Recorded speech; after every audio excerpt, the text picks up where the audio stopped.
क्या माँ हमेशा खटते रहेगी? ये माँ के प्रति हमारा स्नेह है ना। और एक लड़की अगर भोजन बनाना नहीं जानती है तो क्या वो शादी के बाद अपने पति को भी नहीं खिला पाएगी? अपने भी खाना उसको बनाने नहीं आएगा। तो आत्मनिर्भर बनना है। आत्मनिर्भर मात्र नौकरी करके आदमी नहीं बनता है, आत्मनिर्भर हर गुण को जानना चाहिए। बताइए समझ में ना, तभी हम इस समाज में टिक पाएंगे। पता चला भूख लगा है, खाना बनाने ही नहीं आता है कि नहीं? तो क्या माँ बतेबे नहीं किया? शादी होगी तो सास भी बोलेगी कि माँ का सिखाइले बड़ी, कुछ नहीं की सिखाइले, है कि नहीं है? तो थोड़ा थोड़ा काम माँ को इसलिए बटाना है पढ़ाई के साथ साथ क्योंकि कुछ सीखना भी। और माँ तो माँ है ना, माँ को भी तो आराम चाहिए ना। अब ऐसा तो नहीं है कि ग्रामीण परिवेश में एक तो काम करने वाली दाई रखी हुई है कि नहीं? हम लोगों ने पढ़ाई के साथ साथ काम भी घर का किया है। और आज भी अगर हम लोगों को ठीक है, आज हम लोग नौकरी कर रहे हैं तो हमारे पास कुछ साधन है कि हमको कोई खाना बना के दे देता है। लेकिन वो भी जब गलत करता है तो उसको बताते हैं कि इसमें इस सब्जी का ये छौंका लगेगा तो वो छौंका लगेगा, है ना? तो जो महिला है, महिलाओं को अपना गुण मतलब छोड़ना नहीं है। खाना बनाना आना चाहिए, जब झाड़ू लगाने की जरूरत हो तो झाड़ू लगा लेना चाहिए, ठीक है? ये सारा कार्य करते रहोगी तो तुम्हारा शरीर भी फिट रहेगा, माँ को भी मदद मिलेगी, है ना? बड़े बड़ों का आशीर्वाद चाहिए ना। एक संस्कृत में श्लोक, पता नहीं संस्कृत में पढ़ाई होती है कि नहीं होती है? होती है। क्या कहा गया है? अभिवादनशीलस्य नित्यम, क्या अभिवादनशीलस्य नित्यम वृद्धोपसेविना चत्वारि तस वर्धन्ते आयुर्विद्या यशो बलम। जो बड़े बूढ़े लोगों की सेवा करते हैं उसकी 4 चीजों की वृद्धि होती है: आयु, विद्या, यश और बल, है ना? लड़कों को भी अपने माता पिता की सेवा करनी है। बड़े होंगे, आपकी शादी होगी, पता चलेगा कि आप माँ को खाने नहीं दे रहे हैं, माँ को पीट पाट रहे हैं। बहुत ऐसा मामला आता है पुलिस के पास। रोती है कि बेटा के देखी ना हमरा के खाए के नहीं खे दे, तो है नहीं खे दे। तब पूछते हैं कि बेटी लोग के ब्याह हो गई बा? तो हो गई बा, लेकिन वो लोग खर्चा वर्चा दे ना लोग। तो बेटी लोग तो मदद करती है शादी के बाद भी, लेकिन लड़के जो है वो किस तरह से अपनी माँ को भूल जा रहे हैं। कितनी गलत बात है ना। जो अपने माँ बाप की सेवा नहीं कर सकता तो किसी की सेवा कर सकता है क्या वो?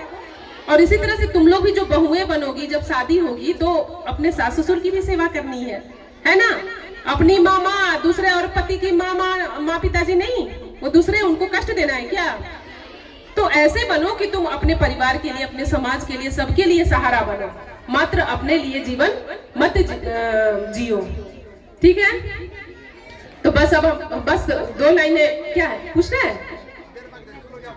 आवाज आ रही है उसमें? ऑन करो ना, आवाज स्विच होगा। हाँ, बोल रहे हैं राम नाम के साथ आपके चरणों में नमस्कार। मैं संतोष कुमार। मैं एक सवाल करना चाहता हूँ।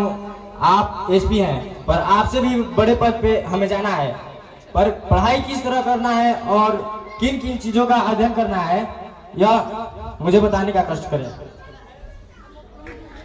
ये बड़ा छोटा कुछ नहीं होता है, मुझे बड़ा छोटे में विश्वास नहीं है, ठीक है? हर पद का अपना अपना महत्व है। जो डॉक्टर बनता है, डॉक्टर का अपना महत्व है। पुलिस में की जो नौकरी कर रहे हैं उनका अपना महत्व है। सबसे पहले इम्पोर्टेंट है कि अच्छा इंसान बनना। एक डॉक्टर बन जाए, ठीक है ना, और उसको अपने मरीज को देखने के लिए पता चले इतना ज्यादा फी रख दे कि पता चले कि गरीब जनता को इतना फी इलाज ही नहीं कर पावे, तो बेकार है। तो इतना बड़ा नहीं बन जाना है ना कि बड़े हुए तो क्या हुआ, जैसे पेड़ खजूर और पंछी को छाया नहीं, फल लगे अति दूर। तो सबसे पहले जो भी बनना है, ठीक है, उसमें इंसानियत रखना है। क्या हमको करना है वो इम्पोर्टेंट है। कुछ भी बनना आपके आत्मनिर्भरता के लिए जरूरी है, लेकिन जब आप आत्मनिर्भर हो जाते हैं तो उस आत्मनिर्भरता का फल सबको मिलना चाहिए। थोड़ा थोड़ा फल सबको मिलना चाहिए। बात आई समझ में? तो पढ़ाई तो करना पड़ेगा, चाहे डॉक्टर बनना है, चाहे पुलिस ऑफिसर बनना है, इंजीनियर बनना है, कुछ भी बनना है, पढ़ाई करना पड़ेगा। ये आप ही को करना पड़ेगा, दूसरा कोई नहीं करेगा, ठीक है? उसमें अनुशासन से रहना पड़ेगा। इन्हीं की फालतू में 10 लड़का के साथ घूम रहे हैं, समय बर्बाद कर रहे हैं, बस यही मंत्र है, ठीक है? क्लियर है? अभी तो इन किताबों का जो चीज बनना चाहोगे उनकी तैयारी होगी। अभी तो तुम पहले स्कूलिंग कर लो, ठीक है? अभी आपको केवल सिलेबस पर